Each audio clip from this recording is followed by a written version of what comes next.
Stories are incredibly powerful, and the ones we tell ourselves are particularly powerful. And repeating a story over and over and over is one of the things that gives it power. We all have these kind of unquestioned, harmful beliefs that become comfortable bad habits, right? All of us do. And left unchallenged, they can just wreak havoc.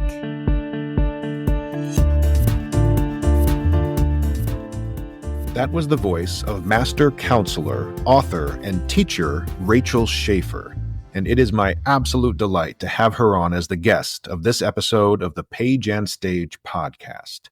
As always, I'm your host, Jason Cannon. Before diving into my conversation with Rachel, a brief Page and Stage plug. This podcast is only one part of my story coaching work. Go check out pageandstage.art. That's pageandstage.art. And there you'll find not just every previous episode of this podcast, but also the archive of my weekly newsletter, which is full of tips, tricks, inspiration, and encouragement for storytellers of all stripes. You can sign up for free and get the newsletter directly into your inbox each Friday, as well as every new podcast right into your inbox every other Monday. Everything is free, but if you find value in all this storytelling content, you can financially support me at pageandstage.art or forward any of the newsletters or podcasts to other story-loving friends, or hire me outright as your personal story coach. So if you're working on a memoir, play, or speech, I cannot wait to hear your story. Now, let me tell you a bit more about my awesome guest, Rachel Schaeffer. Rachel is an author, an adjunct professor, and a trainee in psychodrama and dance movement therapy. She is also a workshop retreat leader, a certified yoga and mindfulness teacher, and a yoga teacher trainer, which means she trains other yoga teachers on how to teach yoga. Rachel is also the creator of Story Alchemy, which is the culmination of her 30 years as a master's level counselor. So today, we're not just talking about how to tell stories, but how adjusting our stories can transform our lives. Here we go with my conversation with Rachel Schaeffer.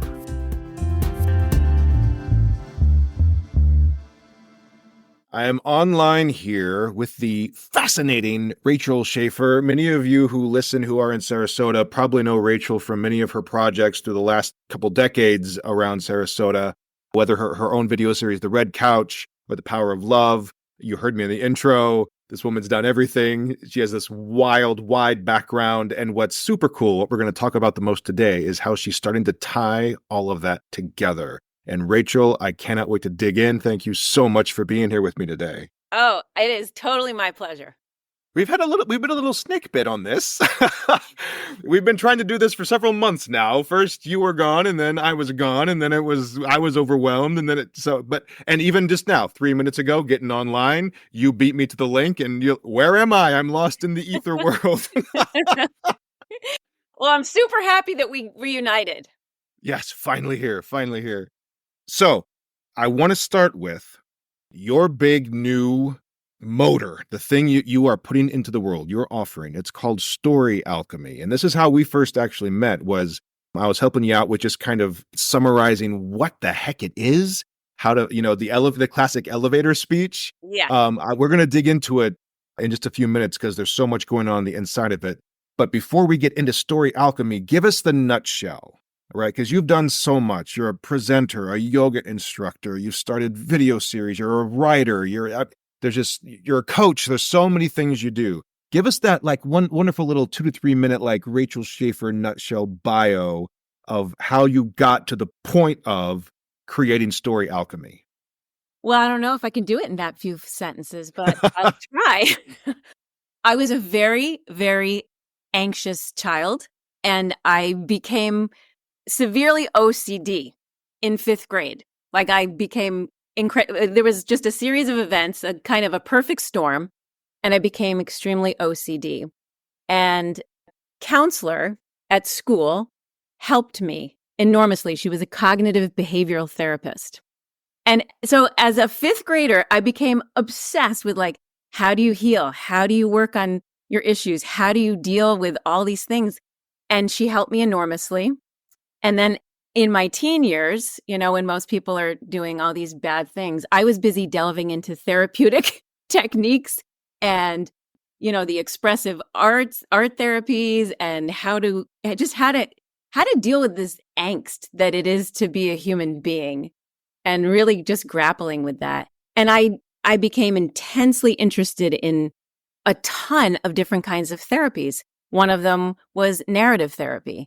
And I became immersed in that. I became a yoga teacher and then taught people who were yoga teachers how to be yoga teachers, and then became extremely obsessed with meditation and all these different elements kind of on their own, which on their own, they're incredible and powerful.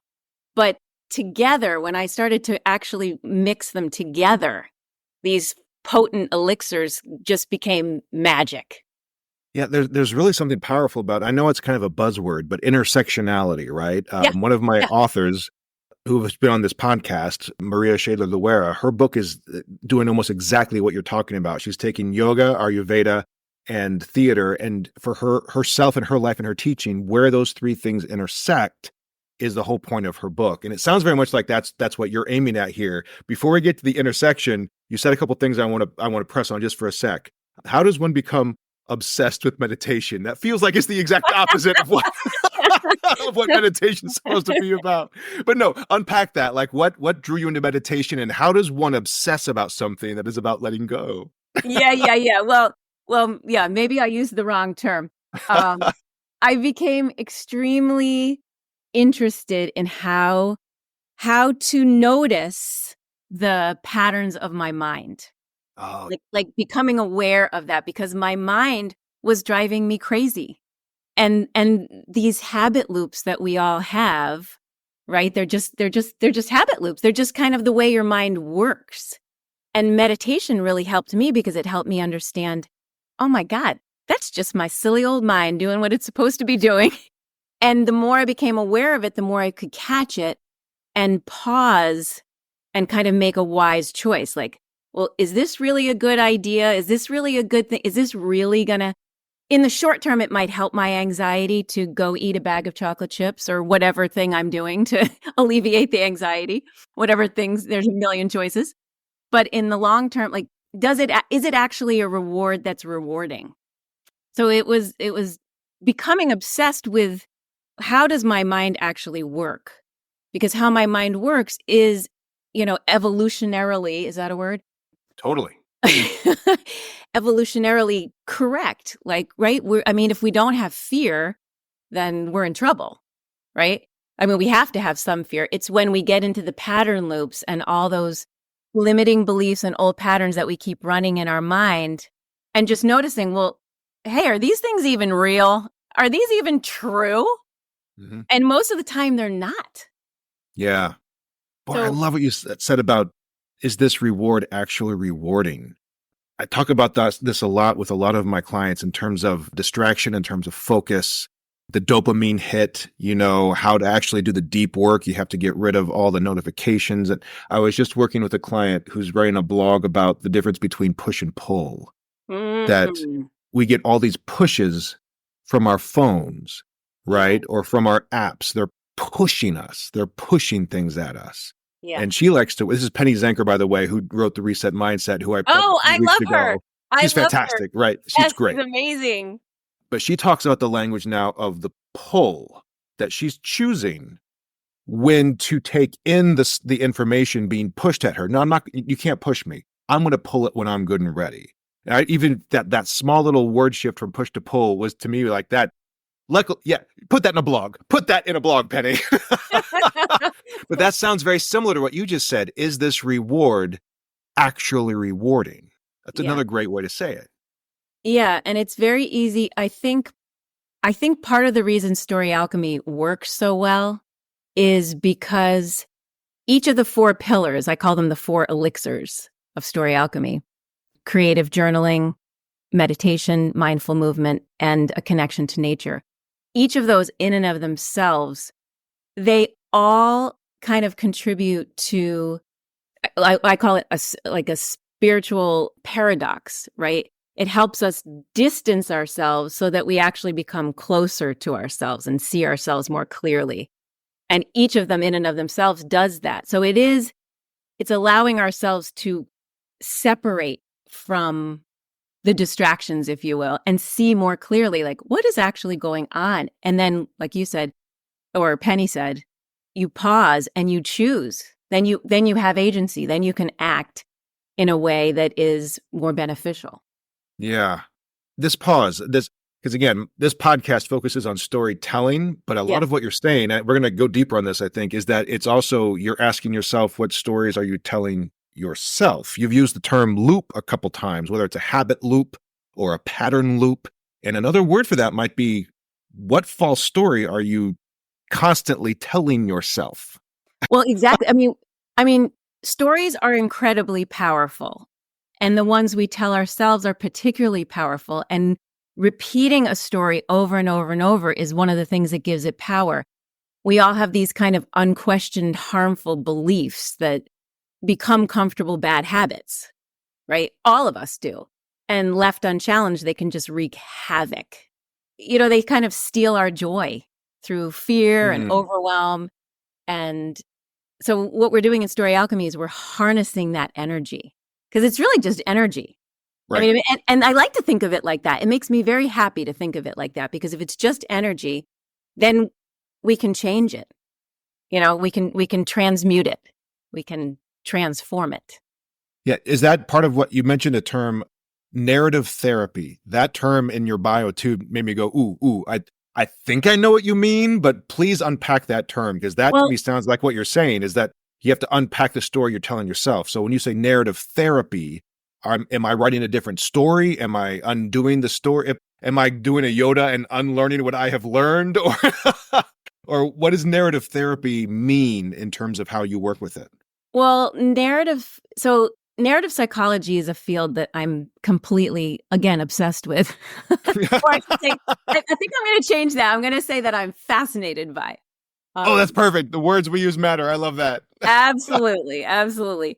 And narrative psychology studies how stories shape our lives and our personalities, and how we can use stories to heal ourselves. And what my favorite part about narrative psychology is this theme of redemption, right? Like they studied people who are happy, successful, generative people. And those people's stories contained themes of redemption, or multiple themes of redemption. We often think that if something bad happens to us, that determines our happiness, right? And really, is it? I think it's Sean Acor, who is the happiness specialist from Harvard.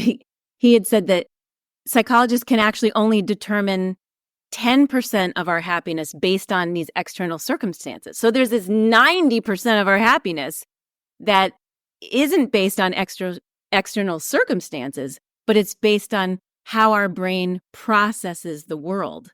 And that's exactly the premise behind Story Alchemy. How is your brain processing the world? What is your perspective?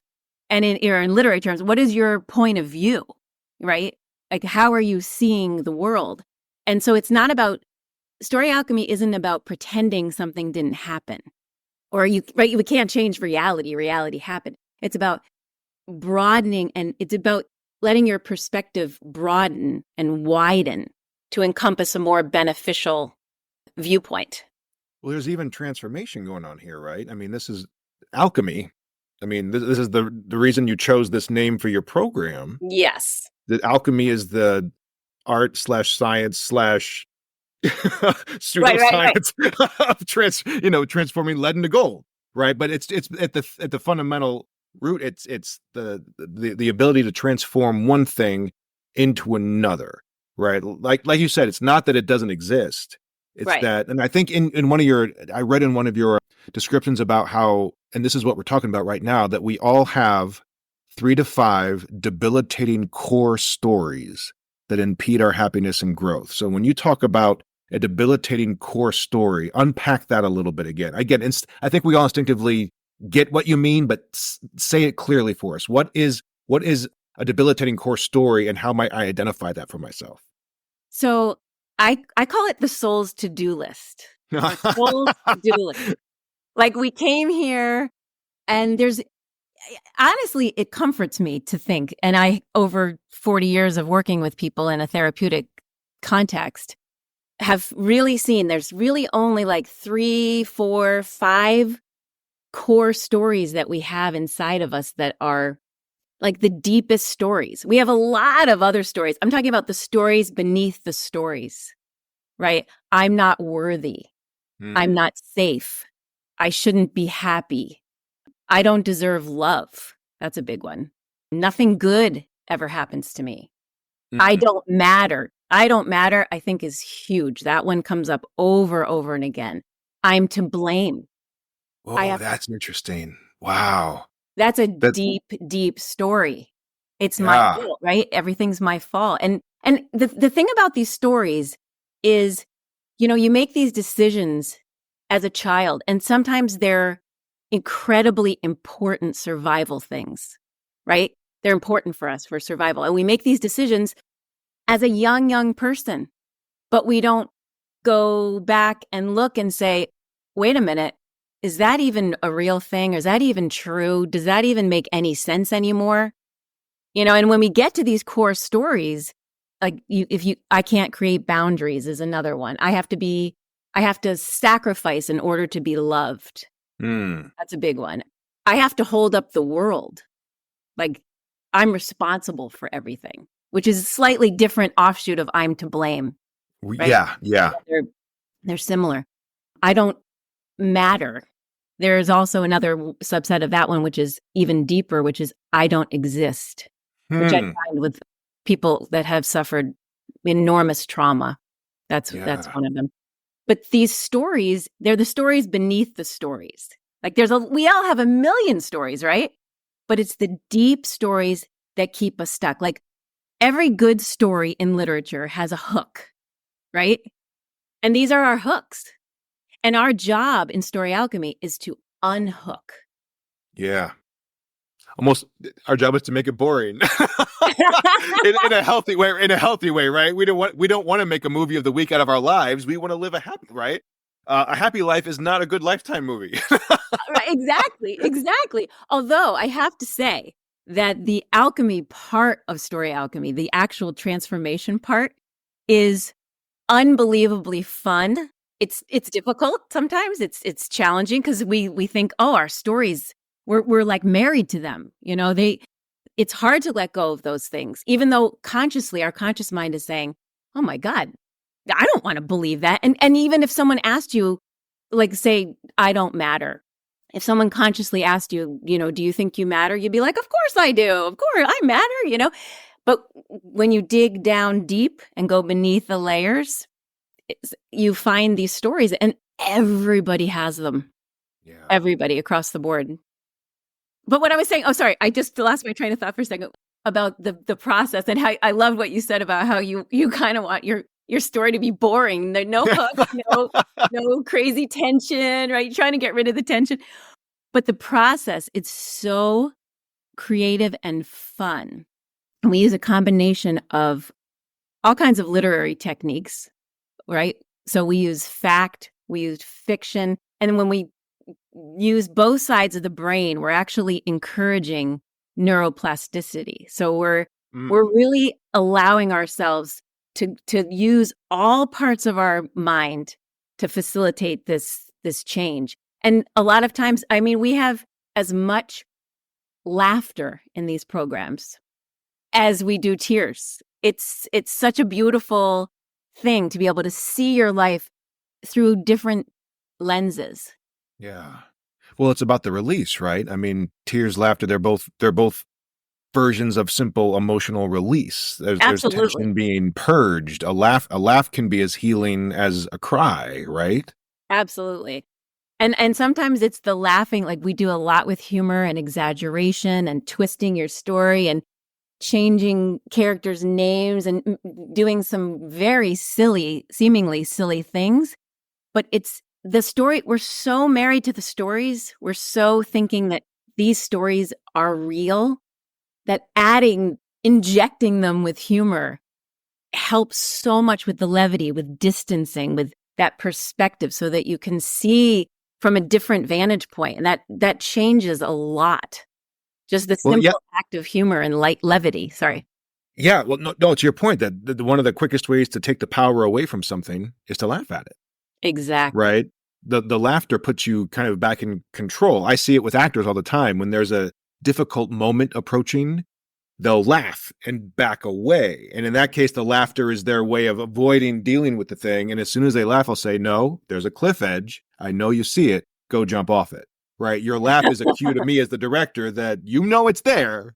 You know Yeah. it's there. But this is Yeah. a similar thing where you're intentionally injecting the laugh so that that big spooky boogeyman, we turn the light, basically laughter turns the light on and you can look in the corner and see, oh, it's just a shadow. It's not the boogeyman. Or what you thought was a boogeyman is actually just a shadow of your cat. Yeah. Oh, you know what I mean? Well, and I think the darkness or the shadow that you call it, which is a good name for it, it's a slippery slope. Like for instance, we often think that we know what our core stories are. We come into something and we think, oh, I know what my issues are. I don't need to do that part. That part's irrelevant. I can skip that part. It is so critical to know where you're starting from, right? Like if you have a GPS and you want to go somewhere, but you don't know where you actually are in the moment to put in as the first location, then it's pretty Right. hard to get anywhere else, right? So that first part, everyone's like, oh, that doesn't sound fun. I don't want to go digging into my past and pain and difficulty. And I totally can appreciate that. And it is a little bit challenging. But I had a woman who was a pretty famous psychotherapist, and she was in a workshop I was doing at the Omega Institute. And she came in and she basically said to me, I already got that part. I can kind of skip that part. And I said, oh, okay, well, let's just, why don't you just come and participate, be part of the community and, just see what happens. And her core story, one of her soul's to-do list stories was the exact opposite of what she thought it was. She thought her core story was, I can't trust others. And when she did some of the work and some of the exercises, she realized, and people could see we were in this giant circle with all these, lots and lots of people, all different people from all walks of life. People could see the change on her face when she, like, the aha moment. And her real core story was, I don't trust myself. Oh, wow. And it's like the shoemaker's son, right? We all, it's hard to see our own stuff because Yeah. that is our worldview, that is our perspective for long, long time. So to question it's a lot harder than it sounds, and it can be such a slippery slope. Like we think we got it, but that's not actually it, and we have to go a little further down. Like we work with a lot of stories that are. I purposefully ask people not to choose very deep traumatic stories Oh, because interesting. they're very, very difficult to work with. So we work with, like, say, one of our oldest childhood memories, but it's not. I specifically ask them not to pick a deeply traumatic story, but we work with a story that has the same feeling, perhaps, as the deep traumatic story, and those stories often indicate, we think they're simple, easy stories that we're working on, but they often reveal a deeper story. You know what I mean? Like, for example, like I have a story that I hate math. And, and I couldn't figure out why I had this story because I always really liked math. But somehow as an adult, it became a story of I hate math. And I would get this sort of sick feeling in my stomach every time I tried to, tax season just put me over the edge, let alone budgeting and all those other things. And I thought, when did this story come about? Like I always really liked math as a kid. And I went back as far as I could remember. And I brought myself back to high school. I was a freshman in high school. And I used to skip math class to make out with a boy behind the bleachers. And a few weeks later, my math teacher called me into the class to inform me that my grade had dropped from an A to a C, and he wanted to know where I had been. Oh boy. And I kind of freaked out and panicked, and I just made up an excuse. And I said, oh, well, the voice teacher asked me to practice and rehearse some of the songs for the musical. And I call him Mr. Math now. Mr. Math said, um, some people are good at math, others are good at theater, Rachel, and I guess that's your forte. And he could see that I was upset, but he just kept continuing. And he said, it's too late for you to catch up on the schoolwork. And so somehow in the midst of this like humiliating conversation with Mr. Math, he convinced me that I was not destined for a career in numbers. And he handed me this story. I'm bad at math. And I kind of ran with it. And I basically turned this piece of fiction into fact. And from then I just dreaded anything to do with mathematics. And then some 3 decades later, I continued to define myself by this myth that I had developed or adopted at 14 years old. And I was really happy to like think about how I had uncovered the truth of that story, but something still didn't feel quite right. And when I reviewed the story that I had written, it kind of jumped out at me that Bleacher Boy wasn't giving up anything, right? My math class was during his free period. Oh no. And so making out behind the school, behind the bleachers was really easy for him, but I had to miss math. And what I noticed was that what happened with Bleacher Boy was like a recurring theme in my relationships. And it started, this whole imbalance in relationships started Oh out. wow. Oh, okay. Yeah, keep going. Sorry, you just Yeah, keep going. yeah. That's so good. That's so good. So right, it's this thing that started out so young, right? And followed me into adulthood. And so I was willing to sacrifice what was best for me in order to have a boy like me. And but Not that so even that actually about math. That's exactly. the story beneath the story. That's your whole point, right? It's actually not, even though the story is called Bleacher Boy and Mr. Math, it's not actually about either of them, right? It's about your willingness to sacrifice what's good for you when someone else involved doesn't have to sacrifice at all. Exactly. So like Wow. that seemingly small math story led me to this deeper theme, right? Like others' needs matter more than mine.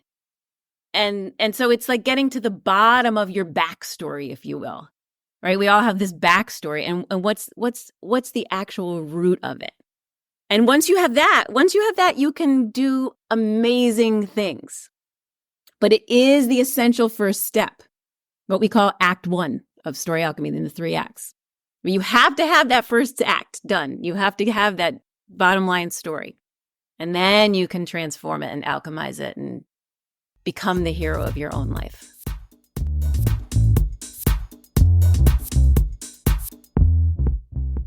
So, Rachel, you just said something so cool. And again, I mentioned Maria earlier, and you said something very similar, that you can become the hero of your own life, right? And she talks about being the protagonist of her own life. Yeah. And in both cases, you both have these pillars, right? You mentioned pillars or elixirs earlier. And Maria's, as I said, were the meditation, Ayurveda, and theater. And Yeah. yours, I want to make sure I remember them right here, were experiential journaling, meditation, mindful movement, and connection to nature. So in this segment here, I want to just touch on each 4 of those pillars just for a moment each, so you can unpack.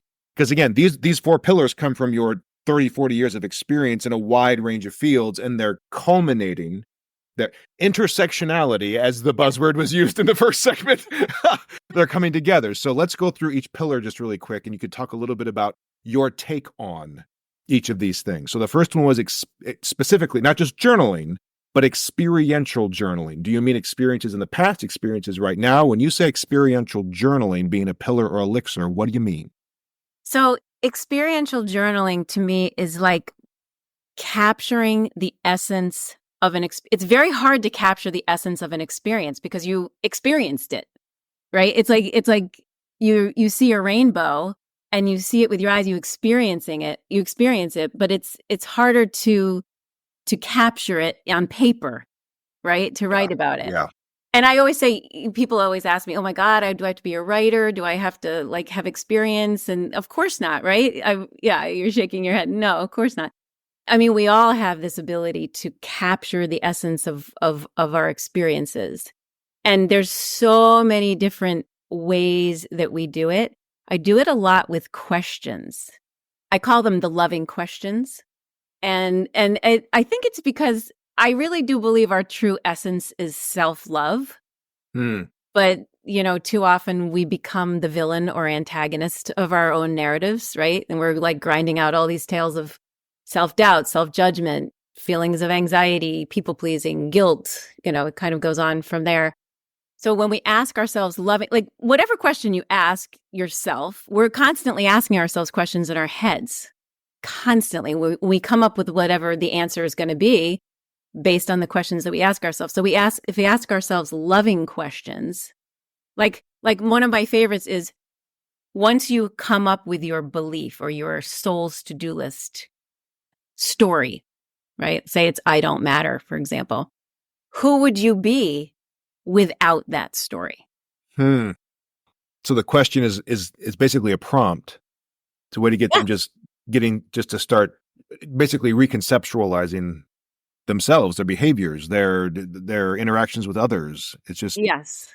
Absolutely. And I mean, you're it's you're not, changing the given circumstances. That's a term we use in theater a lot, or even it applies to TV shows, movies, plays, books. The given circumstances are the unalterable facts of the play. It's the universe building, right? So you're basically saying you can change the fundamental thing. You can change your given circumstance.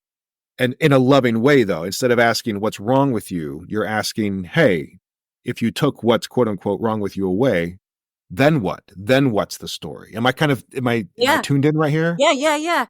Yeah, Cool. exactly. And there's so many examples of experiential journaling. Another one that I love is we do an interviewing process and it's like dialoguing. So you take, for example, the antagonist of your story, right? And it might not even be a person. It might be an emotion. It might be fear.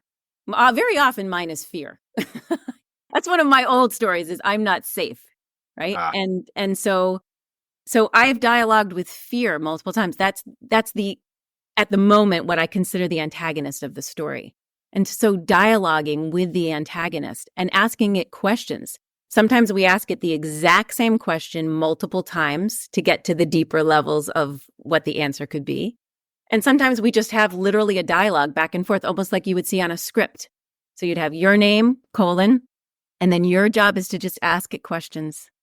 And right, there's so many parts of us inside of us that we can find compassion for. I think that's what psychodrama did for me. Not only did you get to act out the parts of different characters in your scene, like whatever the scene was that was difficult, right? If you're working on a scene with, say, your parents and a sibling, right? Maybe you're acting out, maybe you're in the seat of the sibling, or then you're in the seat of the father, and different people are taking on different roles, right? But for me, psychodrama was also about having compassion for all the different parts within myself, right? So yeah, for example, I had an anger piece. Like I was never a kid that got angry easily. I'm sure I did, but I didn't let myself express it. right.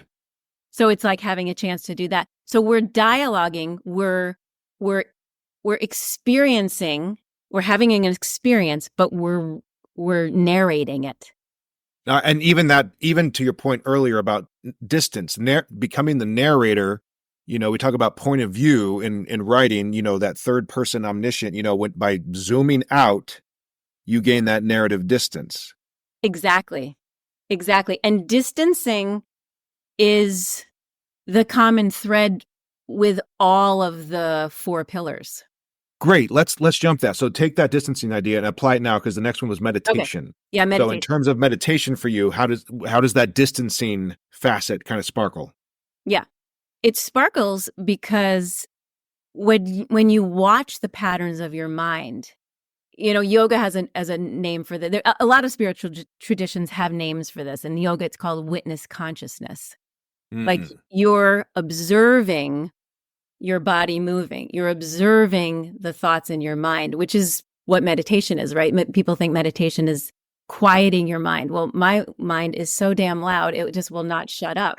So I don't think I've not found that to be possible, but I can observe it seemingly from a distance. I mean, obviously I'm still within myself and it's my mind, But once I start to see, like we talked about at the beginning, the pattern loops and the way our minds keep running these, films over and over, play them over and over, then we can start to say, well, this is interesting, and becoming curious. The minute you become curious, Oh, yeah. right? The minute you become curious, you have that distance, right? Like right now, you have two hands, right? Which one is warmer? Right now, it's my left one because it's cupped underneath my elbow, whereas my right one is just up in the breeze. So I'm pulling heat from my. This is a very detailed answer. I'm pulling heat from my right elbow into my left palm, so that one feels warmer. So, but when you had to take a moment just to notice which one felt warmer, what happened to you? Oh, it's like that inner eye. You probably even saw on the screen. My eyes went away from looking at you to kind of almost looking inside myself. Exactly. Yeah, yeah. Exactly. I think I probably even leaned back a little bit, You did. like to kind of take stock. Yeah, yeah. Yeah. Huh. So it's that kind of like, it's that same paradox we're talking about. You're distancing yourself to become closer and to see yourself more clearly. Yeah. And yoga is exactly the same as meditation. It's just a moving meditation. I consider yoga just Mm. meditation in motion. And Is some that what? people, Oh, I'm so sorry. no, That was no, like go the ahead. perfect segue into pillar three, which is mindful movement. Is that, do you mean yoga? Do you mean other things? Like this morning, I went to the Y and had my back and shoulders workout. Is that also mindful movement? Like what's under that umbrella? A lot, yeah. I mean, almost anything can be under that umbrella as long as you're doing it with consciousness and attention, right? Like one of the things that we do a lot in Story Alchemy is we take a really, really simple yoga pose, like say the child pose. I say it's simple, but sometimes it's not simple. Sometimes you need pillows under your hips and you need them under your knees or under your ankles, or we all have different limitations, right? But it's whatever, using whatever props you need or pillows or blankets to get into a comfortable child pose. And then we just stay there. And the child pose opens up it kind of rounds the back a little bit, right? So it opens up the kidneys, which are one of the organs that store energy, Hmm. and particularly the energy of fear. And so we allow the kidneys to open and to soften, and we scan the body, and we use a mindful pose, right? We scan the body and we find the place of the greatest sensation. And it's inevitable, right? Something hurts, a body part aches, right? Our ankle feels uncomfortable, whatever it is. And we dive into the area of the greatest sensation. And we go into that sensation and we explore it. If it had a color, what color it would be. Is it just like you did with your hands? Is it cold? Is it warm? Does it have a shape to it? And we dive into those sensations because our body stores memories. The cells of our body store memories. So we can access, sometimes it's easier actually, and much more authentic and has more integrity because our body doesn't lie. Our body knows what's happening all the time. It's just a matter of whether we decide to listen to it or not, right? Yeah, and I hear actors say this all the time too, and I've experienced it. The body doesn't lie, but I can lie to my body. Like when an actor Absolutely. acts something, when you do something on stage, whether it's a fight, whether it's a kiss, whether it's a screaming match, whether it's a seduction, whether it's a manipulation, whatever that thing is that your body doesn't know the difference between actually doing it and pretending to do it. Like the adrenaline dump is the same, to your point, the memories in the cells are literally the same. Your body went through it even if it was pretend. Exactly. And I think, it's funny. People are like, "Oh, I'm not creative, I'm not imaginative," or whatever. But everyone's brain is imaginative. I love Dr. Norman Deutsch has a book called The Brain That Thinks Itself, or gosh, I can't remember the title at the moment. But he has a whole chapter on the imagination. And he talks about how let's say you are injured and you can't lift weights, okay? And you usually lift weights. That's your workout. If you imagine yourself lifting weights, you actually fire the same parts of the brain, the same parts of the brain fire, and you actually get a benefit. Not quite as much of a benefit, but you Right, actually right. get a benefit, which is kind of incredible. Then as if you were actually lifting the weights. Wow. So our minds are incredibly powerful. And so we're using our imagination all the time. Like for me, worry is my go-to, right? That's been my kind of, MO, my signature, if you will. And so when you're busy worrying, you're using your imagination for all kinds of things. Like we don't live up north anymore, but like you used to hear a snowstorm and you'd be like, oh my God, is my car going to slide on the road or, what's going to happen? Or you could be thinking about like a snow day and building, snowmen and sledding with your kids or whatever, So you're using your imagination constantly. It's like deciding how you're going to steer it.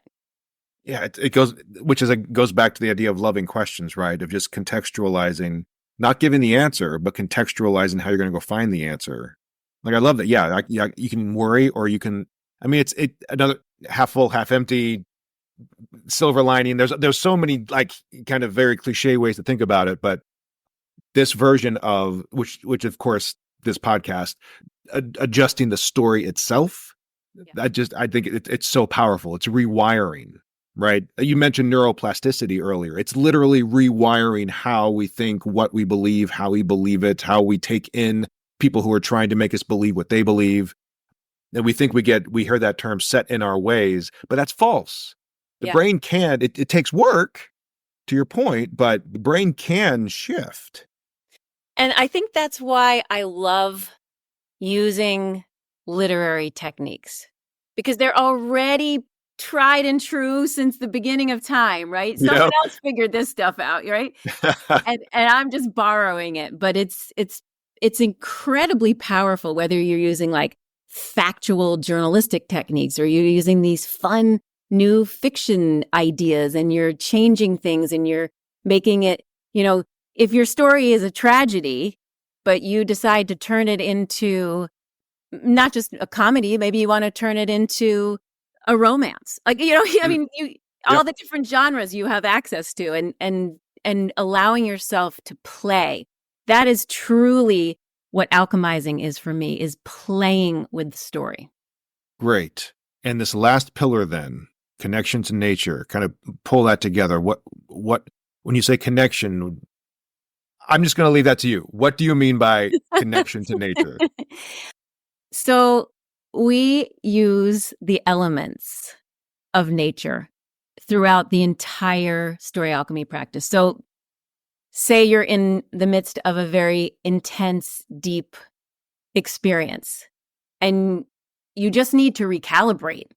Well, the quickest way to recalibrate is to go outside, to be in the sun, to sit on the earth, to walk in the forest, and I've been very blessed and lucky to teach at, the Omega Institute, Kripalu Center, where I'm allowed to bring people out in kayaks and we do floating meditations on the lake, or to walk into this incredible forest and do forest bathing, or to lie on the earth and just gaze at the sky and have that wide open perspective.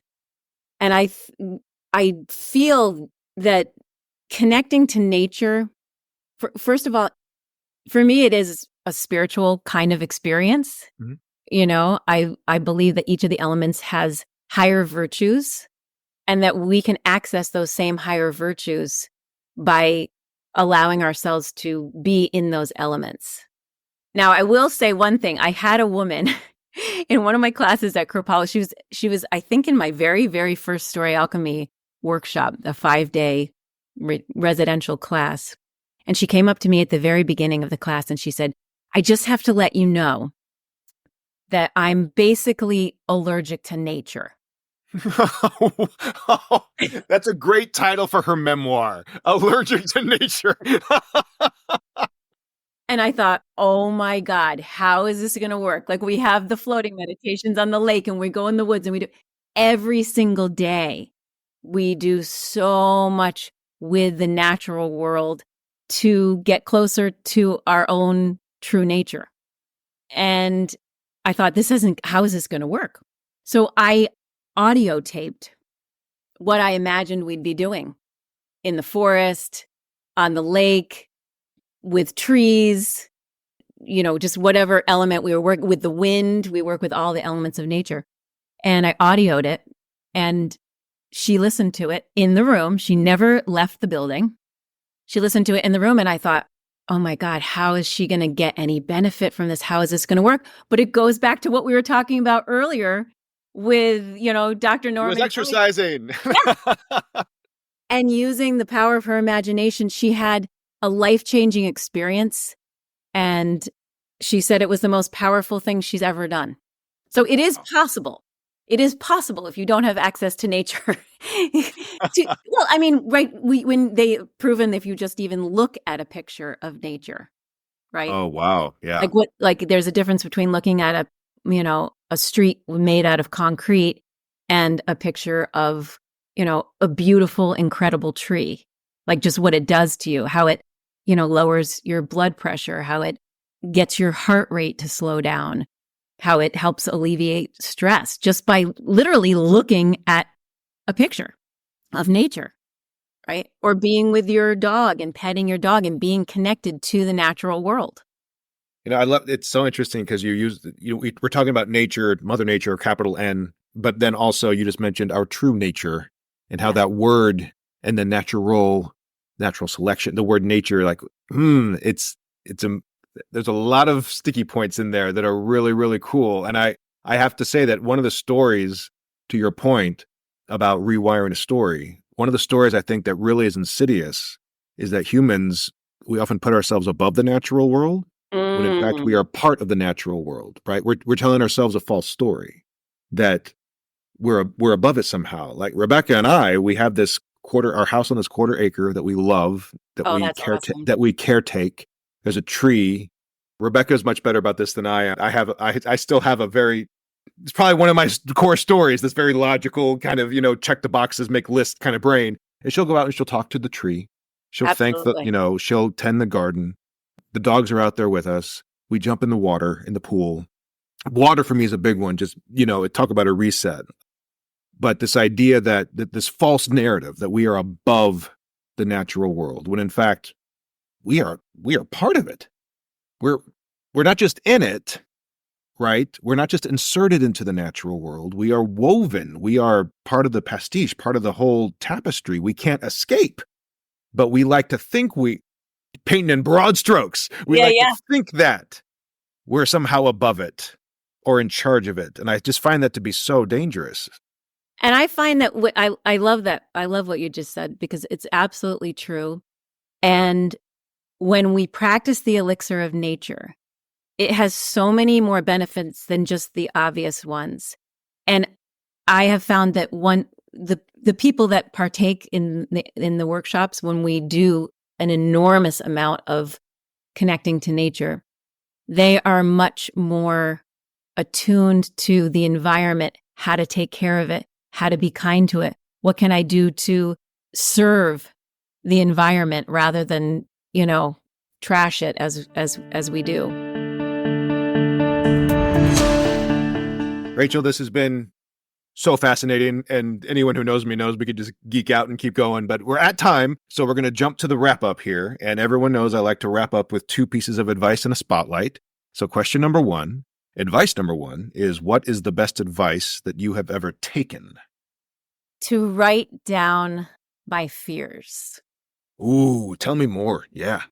So when I was in 5th grade, that cognitive behavioral therapist, that was that was kind of the first Story Alchemy project, which I didn't realize at the time, but to actually put my fears on paper so that they were on a physical piece of paper. We affectionately called it the list.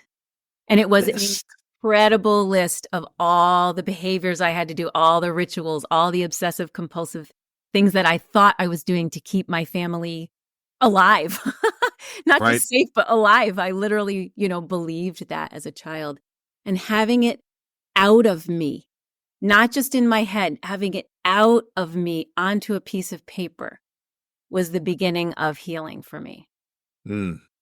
And that was back fifth grade. This is before Mr. Math.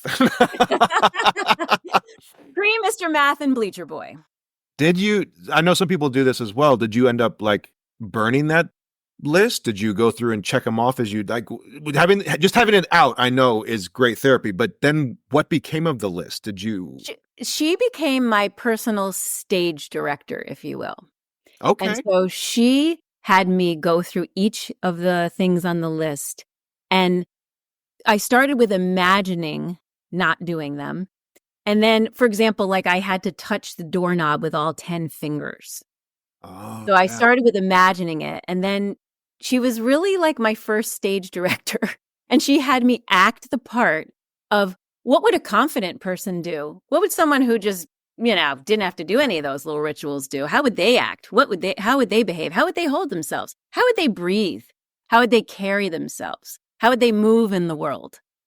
So it was the first step in really challenging those old fears and moving Yeah. past them. There's something very powerful and freeing to wear the mask, right? As soon as you say, pretend to be someone else, then suddenly you're doing things that you wouldn't normally do. But like you said, the body remembers, and simply doing, like going through a door without touching it with all 10 fingers. Well, you just did it. You just did it, Rachel. Yeah. Now you can take the mask off and still do it that same way. Yes, exactly. It was very, very difficult. It was a very dark, dark time. But each time I checked off one of those things on the list, my life got brighter and brighter. Awesome. All right. Advice number 2. What is the worst advice that you have ever given? I absolutely love that. I think my son could answer that better than no. Bring him in. Hold on, he's in his room. I think, any advice given out of fear is usually bad advice. And because I have the I'm not safe story as one of my soul's to-do list stories, I think I've given myself bad advice. And oh yeah. Oh yeah. like I have a tendency to be overly empathic. And if someone treats me poorly, I try to figure out, well, why did they do that? What happened to them that they would behave in such a bad way? And I try to understand it.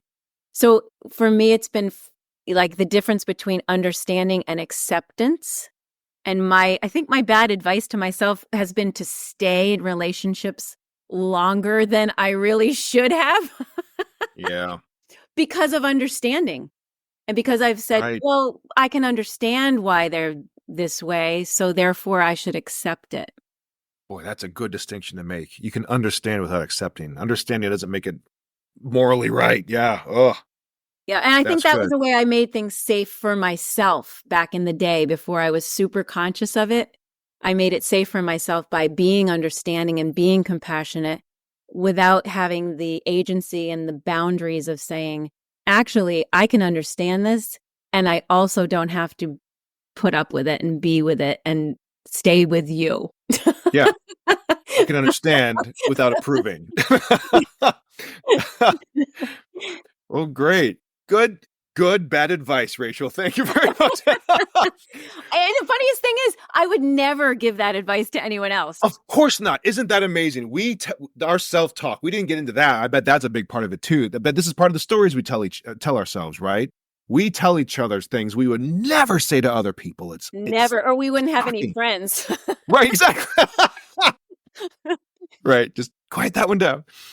Great. All right, Rachel, thank you so much. Spotlight time. If people want to learn more about you, or I know you have a couple books, Yoga for Your Spiritual Muscles. Is that on Amazon? Do you have a website? Where can people go find Story Alchemy? Maybe sign up for an event? Yeah, well, storyalchemy.org is my website. And I have some local classes, which I haven't had in a while. Many local classes. I usually travel to teach. But I have some local classes coming up at Selby Botanical Gardens and at Historic Spanish Point. And we'll be doing a lot with the elixirs of nature and connecting with nature in one of the most beautiful places in all of Sarasota. Yeah. Great. And And yep, Yoga everyone, for Your Spiritual Muscles is on Amazon. Great. and probably at a much better price than it used to be because it's getting older. So Hey, I think there needs to be a new edition pretty soon. good Hey, idea. everybody, I will put all of those links right in the show notes so you can directly access them. And yeah, check it out. Rachel Schaeffer, thank you so much for sharing all this experience and encouragement, and just really appreciate your time. Oh, thank you so much for having me. It was really fun to be here. You've been listening to the Page and Stage podcast. All my thanks to this week's guest and to all of you out there for listening. If you enjoyed or found value in this podcast, please tell at least one other person. Word of mouth has always been and will always be the best marketing tool in the world. You can learn more about all my guests and access their websites and projects in the show notes. And hey, feel free to send me your thoughts, your comments, your questions at jason@pageandstage.art. I always love to hear from you, and I might just even feature your questions on future episodes. This podcast is built with Alitu, the all-in-one podcasting app created by the amazing team over at thepodcasthost.com. Thank you again for listening. And until next time, I'm Jason Cannon, and I cannot wait to hear your story.